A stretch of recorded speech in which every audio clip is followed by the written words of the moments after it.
Gracias. Tiene la palabra asambleísta Marcela Aguiñaga. Buenas tardes, señora presidenta, compañeros asambleístas, compañeras asambleístas, pueblo ecuatoriano. Aquí se ha mencionado que hemos dicho medias verdades.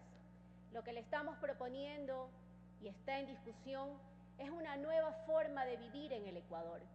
Parece increíble hacer notar que en el mundo entero la explotación de los recursos se traduce en un escenario de violencia, de despilfarro y de corrupción. Y en el Ecuador hoy hemos traído al debate una posibilidad de explotación responsable. Para una persona que ha estado vinculada con los temas ambientales, esto me suena a mí finalmente encontrar esa luz al túnel, luego de la historia deplorable de la explotación petrolera vivida en el Ecuador de los años 70 y 80.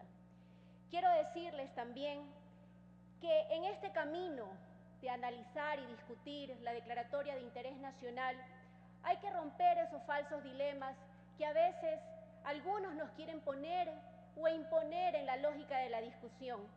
¿Acaso ese falso dilema no es buena la no explotación, es mala la explotación? Eso cae en simplemente decir que es polarizar y empobrecer el debate. Absolutamente. El debate va muchísimo más allá. No es no a la explotación, sí a la vida. Eso no existe. El defender los temas ambientales no es amarrarse a los árboles. El defender a los temas ambientales es luchar contra las principales fuentes de contaminación de nuestro país. Y ellas son no tener servicios básicos, que los países industrializados superaron estas problemáticas hace 40 años. ¿Acaso los ecuatorianos y las ecuatorianas no tenemos derecho a vivir como un país con las mejores condiciones y servicios básicos? ¿Quién nos está diciendo ahora, bienvenido sea? Algunos decían, presidenta, la iniciativa Yasuní falló, fracasó. Pudo haber fracasado en lo económico, pero el día de hoy presenciar en forma histórica que el escenario más político de nuestra democracia debate de los temas ambientales, que en una agenda de gobierno el tema ambiental no pasa por darle un pedacito a un segmento de ciertos grupos políticos, pasa por una convicción plena, por ser desde el primer instante una política de planificación en nuestro país. La explotación responsable es la que se propone ahora. Por eso, al mencionar la resolución y agradecer el trabajo que ha hecho la comisión, un trabajo que tiene mucho fundamento jurídico y constitucional, un análisis que va más allá, mi querido asambleísta Torres, del tema de las cifras económicas, va justamente en el análisis de ponderación de derechos constitucionales. Parece ser que usted no leyó el 407, porque el 407 es el espíritu del constituyente en Montecristi, fue dar la posibilidad de excepción en áreas protegidas y en zonas intangibles, la posibilidad de extraer nuestros recursos naturales no renovables. Mencionarles que este movimiento, estos nuevos revolucionarios, porque el mundo necesita esa revolución verde, estos que estamos aquí, fuimos aquellos que planteamos los derechos para la naturaleza, fuimos aquellos que dijimos no más actividad extractiva y solo por excepción y por interés nacional extraer nuestros recursos en nuestras áreas protegidas. No fueron los de antaño. Yo recordarles que simplemente que cuando llegó el gobierno de la Revolución Ciudadana, la autoridad ambiental no establecía ni los estándares ambientales para la actividad petrolera ni minera de este país. Eso lo había implementado lamentablemente la derecha. Cuando llegamos al gobierno, el presupuesto del Ministerio del Ambiente de este país, que en su momento tenía 50 guardaparques para cubrir casi el 19% del territorio ecuatoriano, tenía un presupuesto de casi 8 millones de dólares, solo para pagar la luz, los sueldos y los viáticos de los funcionarios. Ahora esa autoridad ambiental es fortalecida, tiene 1.500 trabajadores que están al servicio de los ecuatorianos para proteger nuestros espacios naturales, pero para sobre todo asegurar que vamos a tener recursos para las próximas generaciones.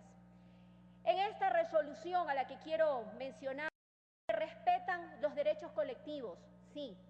Ahora discutimos sobre los derechos colectivos de esos grupos vulnerables que antes siempre fueron invisibilizados, como son nuestras comunidades y nacionalidades indígenas.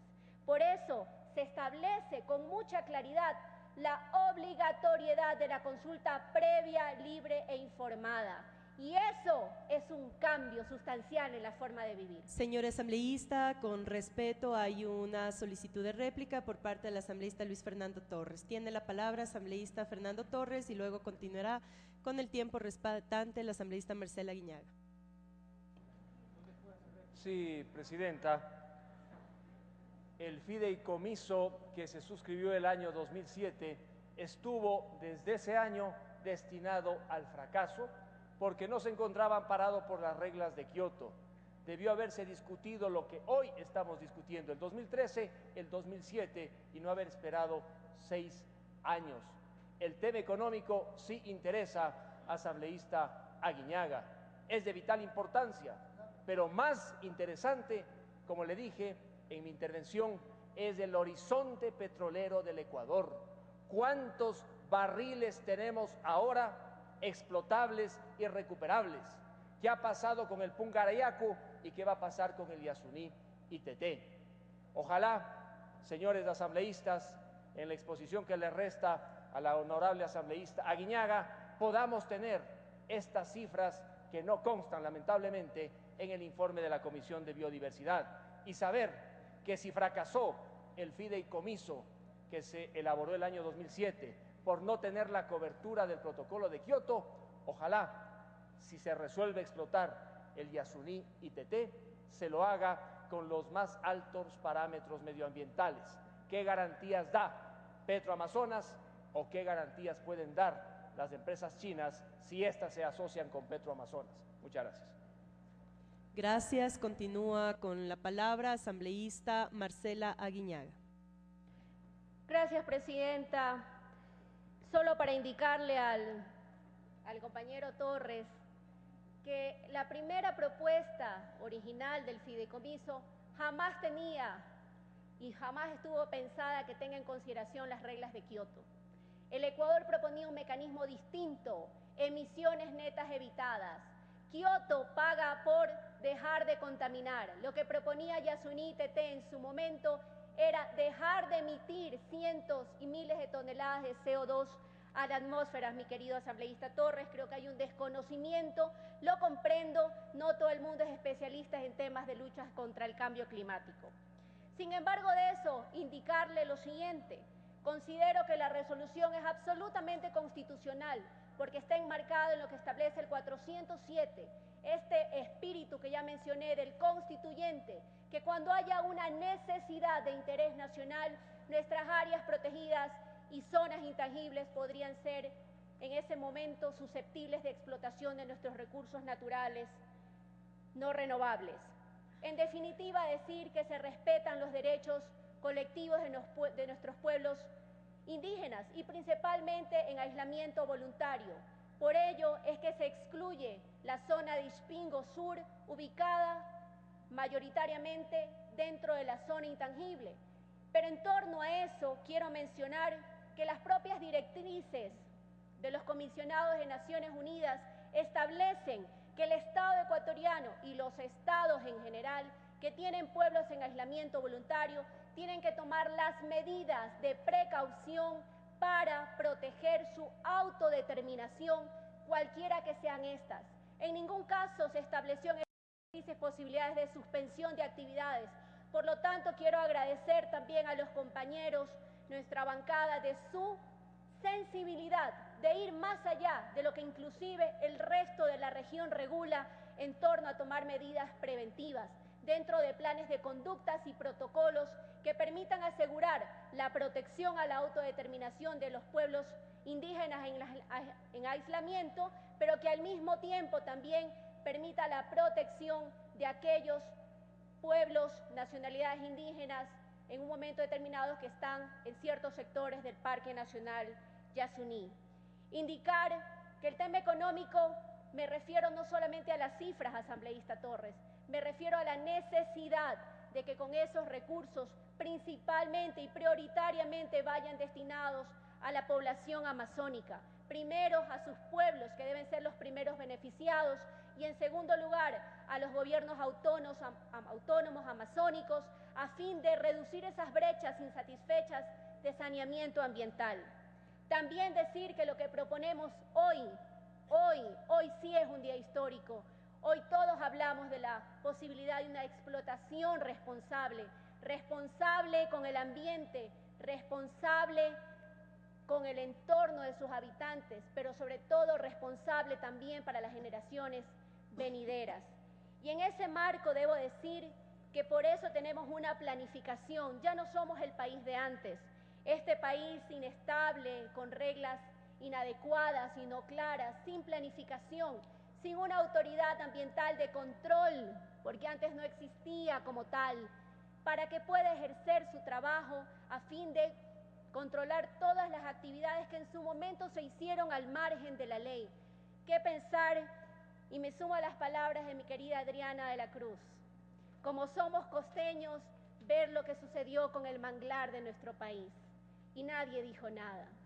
Nadie dijo nada cuando se deforestaron con una firma de un presidente a través de decreto ejecutivo y con el aval de una ministra, 200.000 hectáreas, Miguel, queridos, son en la zona de Esmeraldas, bosques primarios para plantar palma. Nadie dijo nada. Nadie dijo nada que en la crisis bancaria no habían sueldos para pagarle a los guardaparques, porque no habían. Porque como los árboles no tienen voces, no pueden reclamarle muchas cosas a la política. Por eso hoy sí es un día histórico. Hoy voy a poder decirle en el futuro a mis hijos que efectivamente estamos construyendo un país distinto, un país donde hay derechos, donde se protegen los derechos colectivos como establece la resolución, pero adicionalmente donde vamos a asegurar que esos recursos van a mejorar la vida, la forma de vivir y las oportunidades para todos y para todas las ecuatorianos. Quiero también mencionarle a doña Mae Montaño, habló del monarca de Carondelet. Yo quiero decirle que como joven, que nunca participó en la política antes, jamás, creí un hombre que ha dado la posibilidad de crear una sociedad distinta. Si no le parece y usted lo llama el monarca, la invito a que gane las elecciones en el próximo periodo presidencial y que se establezca lo que el pueblo ecuatoriano decida, porque esta es la legitimidad que tenemos y por eso apoyamos a Rafael Correa. Y aquí estamos sus asambleístas y este es nuestro gobierno y vamos a seguir luchando por aquellos que y que nunca tuvieron oportunidades. Eso, Presidenta, muchísimas gracias y solamente decirle, es hora de que reaccionemos porque el mundo necesita una revolución verde. Gracias.